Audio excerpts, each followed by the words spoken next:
the permanent secretary, he is here to do justice.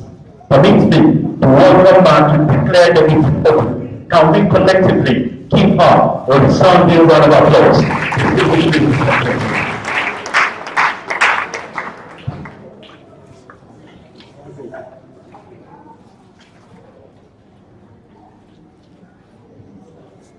The Executive Secretary of the Kaduna State Disability Affairs Board, our partners in progress, Save the Children, UNFPA, Play, Chai, and World Health Organization. I'm sorry for other partners that I might not have mentioned the names of their organizations. I'm sorry about that.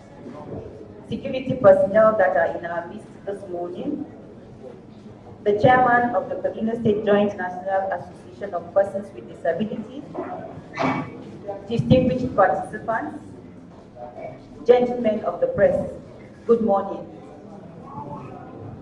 I'm here representing the Honorable Commissioner, who is bereaved.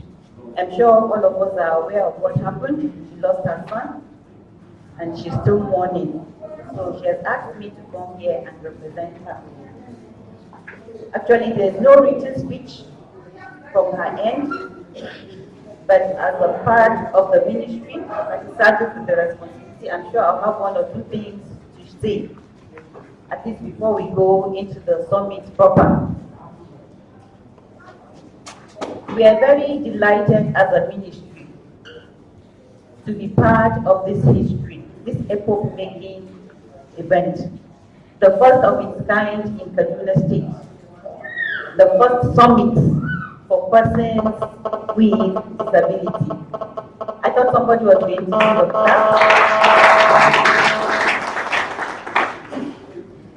We are indeed grateful to all the partners who have worked closely with the Disability Affairs Board, which happens to be a parastatal of the ministry, to put this together. In fact, I think when they disclosed this idea to the ministry, the commissioner was particularly happy that it was happening at this point in time. You know, government has been very, very proactive when it comes to the issues related to people, persons with disability.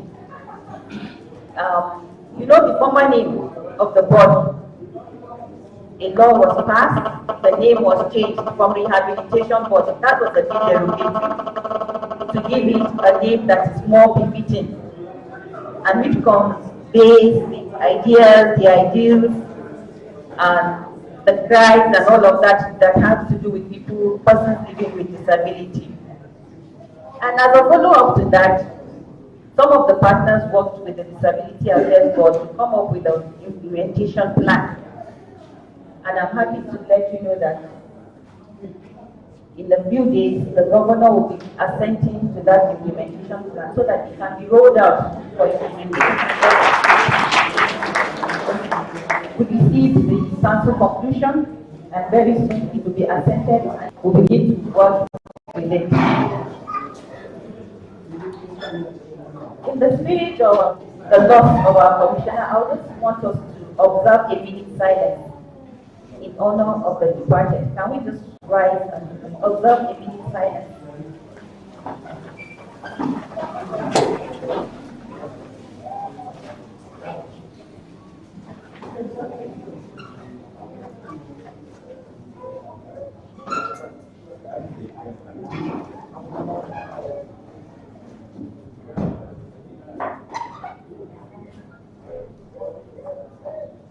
May the Lord give the departed rest.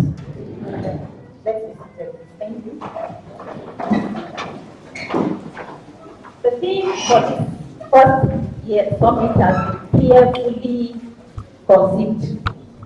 If you look at the banner in front of us, you will see the theme: breaking barriers and exploring the roles of relevant stakeholders, building inclusion and sustainable future where everyone belongs.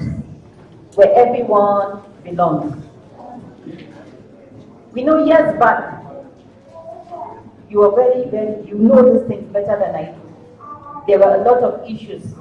Persons with disabilities were considered, in fact, they were not really considered as people who could be related with. They were looked down upon, so to say. Sorry for the use of that word. But over time, it was discovered that there are peculiarities, so many abilities, capacities, capabilities that they are endowed with. In fact, it will surprise you to know that there are things persons living with disabilities can do that those of us who think we are able cannot even do. The level of perception, accuracy. You know, God has so made it in such a manner that sometimes I'm amazed when I see somebody who is visually impaired, able to navigate his ways with that cane. It amazes me. One with two eyes, even in the dark, it is always an issue, you know, when it's dark in the night and you try to navigate your way within the house. You experience a lot of difficulty. So you can imagine somebody who, for life, is in that condition and is still able to live a fulfilled life, is still able to do things that so-called able people cannot do. Honestly, it is something that we just have to say, we just have to praise God and just say, God, you're too much. So there's ability, even in that situation. There are things you can also do. There are things you're also bringing to bear in terms of development, progress, growth, and so on and so forth. The list is endless. Find people with persons living with disabilities in the tech industry, the tech sector, in medical fields, and so on and so forth. I think you deserve a round of applause.